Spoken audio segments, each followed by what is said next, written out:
Nigeria, and Micro Far East.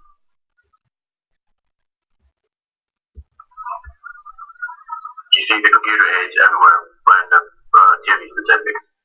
Robert Solow. What Mr. Solow is trying to convey is during the context of the post-1973 productivity slowdown, there was rising concerns about how IT investments were failing to alleviate the economy's declining growth. We did not see any improvement in productivity, thus establishing the notion of the paradox.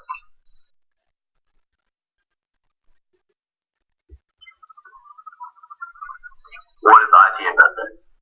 First of all, IT is information technology, which is the study, design, development, implementation, support, or management of computer-based information systems, particularly software applications and computer hardware. So whenever an organization chooses to buy a computer, database, network, software, or many other computer-related materials, they're making an investment in IT. Even though most companies believe they are improving productivity when they make an IT investment, study has shown otherwise, especially in the 1960s to 1980s.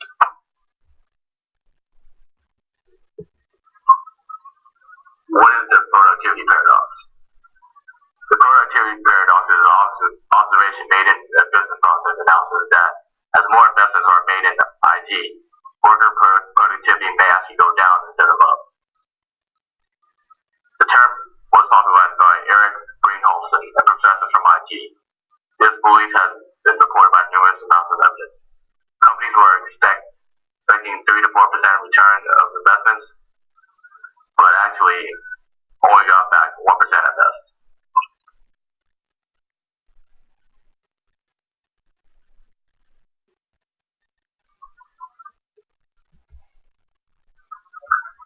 The development of the paradox. There are 5 stages. Stage 1, not much was known about IT and IT investments, but those companies who did invest in IT expected huge returns.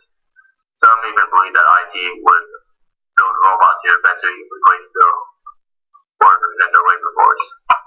Stage 2, some companies began to see IT investments weren't living up to their lofty expectations, but they still kept putting a lot of money into it without even evaluating their own investments.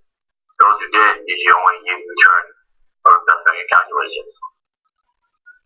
Stage 3 was during the 1980s. Companies began to realize IT was only to be used in terms of productivity.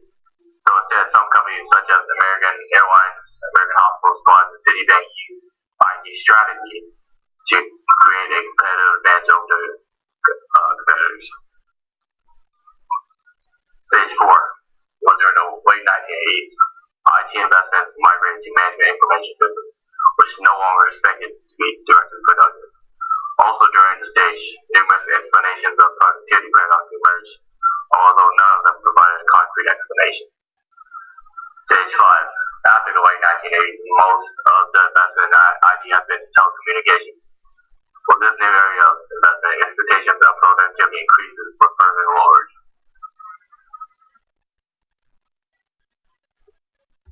Flex is newly introduced into an industry, especially a new technology. The immediate benefits to productivity should not be expected or realized. Many times, there will be a noticeable immediate decrease in productivity after the change. The reason is primarily because of learning costs, the cost of developing new infrastructure to support the technology, and other factors. Training and education costs, as well as restructuring at an organizational level, take a significant amount of time before results are provided. A survey conducted in the early 1990s found that executives were expecting to wait as long as 5 years before any IT investments paid off. The idea of benefits causing lagging investments is not new by any stretch. A good example of this trend is how productivity increases did not occur immediately when organizations and communities began investing in electricity. Is introduced into an organization. It takes time for the employees to become adjusted and learn how to efficiently use the new technologies. In the case of information technology, training is much different in that the replaced technology is usually considerably different than the new. The initial learning curve that is presented by the new technology is oftentimes a lengthy process, but one that will ultimately allow for greater productivity once it can be properly applied. It is also probable that employee productivity decreases temporarily once the employees are using the new technology, as they are learning the best methods to do so. The idea of training lag and education lag became noticeable among white-collar workers in the 1970s to the 1980s. Even though IT capital per white-collar worker increased significantly, there was a decrease in productivity as opposed to an increase, which would have been expected. The familiar tools that the workers were using were replaced by new unfamiliar ones, which led to the decrease. Productivity paradox by Brynjolfsson and Hiss shows that information technology is leading to a rise of a new organization by restructuring. According to this thinking, to capitalize on information technology, organizations are making a lot of changes. They are changing the traditional hierarchy and are recruiting highly skilled workers who are then given much greater decision-making roles and responsibilities. In addition to this, there is a shift towards decreasing mass production and an increase in focusing on customization, variety, and customer service. These factors allow technology-rich companies to capitalize on their information technology infrastructures. Information technology has an undeniable positive increase on productivity. There are varying amounts for the size of the return. Also, estimates show that nearly half of the value of information technology is linked to the unique firms that implement it. Considering these things, it is clear that organizations benefit greatly from information technology.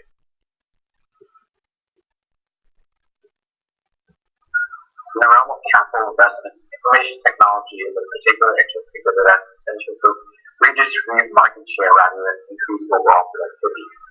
According to Bonsapple, it is recognized that information is more vulnerable to rent anticipation than other goods. In other words, one firm gains that others expect. While looking at the economy as a whole, this can create the illusion of a productivity paradox. IT investments don't appear to increase overall productivity. In truth, IT is benefiting the firms that invest in it, but it is taking away from those firms' competitors yielding no net gain. As Eric Bonsapple puts it, IT rearranges the shares of the pie without making it any bigger.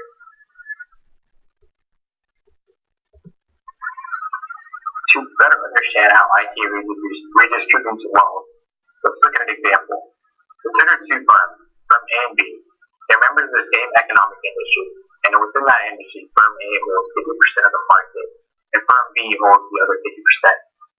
If firm A chooses to invest in IT to improve their research and marketing, they may gain a competitive edge over firm B, and therefore have the ability to take a percentage of the firm B's market share, say 25%. Thus, because of investing in IT, firm A has improved their market share to 75%, but the overall market and overall productivity remain the same. Therefore, from an outside perspective, one could say that investments were made in IT within that industry by firm A, but there was no overall gain because firm B lost as much as firm A gained. Viewed in this light, productivity paradox is merely the result of looking at the economy from a long perspective. Instead of considering the economy or industry as a whole, one must look at IT investments and their growth at the firm level.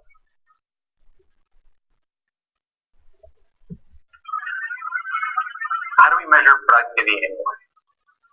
In the case of the U.S. Bureau of Labor Statistics, productivity gain is measured as a percentage gain in gross domestic product per hour of labor. Other publications, such as USA Today, argue that this is not the best way to track productivity, and instead use something called total factor productivity, or TFP. According to USA Today, TFP examines the revenue per employee after subtracting productivity improvements that result from the increase in capital assets, under the assumption that an investment in modern plants, equipment, and technology automatically improves productivity. In other words, this method weighs productivity changes by how much improvement there is since the last productivity stats were gathered. But if we can't agree on the best way to track productivity, how can we know for certain if we've entered the productivity paradox?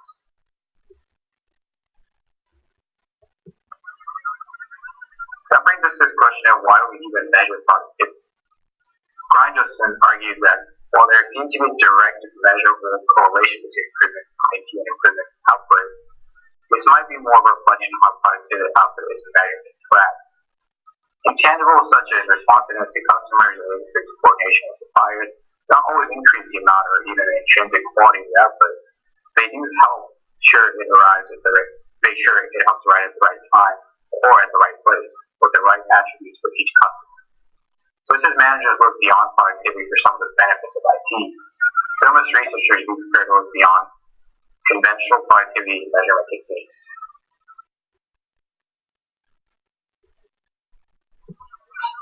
So to summarize what we presented today, the productivity paradox is the idea that as investments in information technology increase, the results are a decrease in productivity. At first glance, this may not seem to make sense, as information technology is revolutionary and should mean that workers can work more efficiently with smarter work and less time dedicated to the tedious workings of past innovations.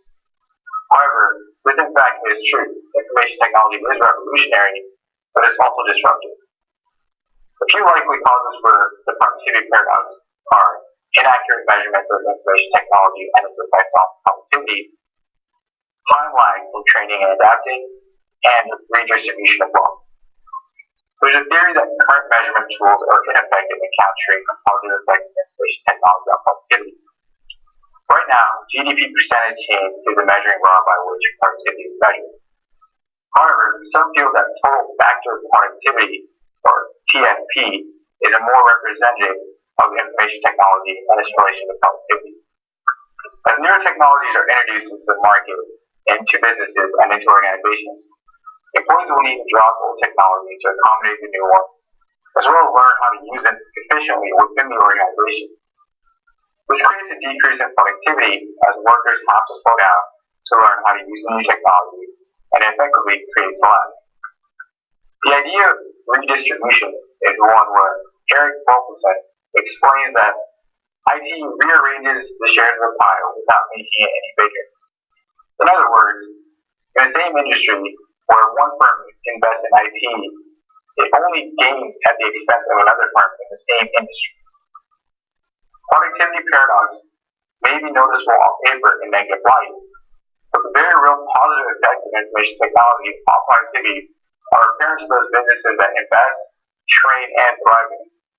Once economists are able to see the very real tangible benefits that businesses already see from their IT investments, information technology will hold a position of undeniable benefit on both paper and in practice.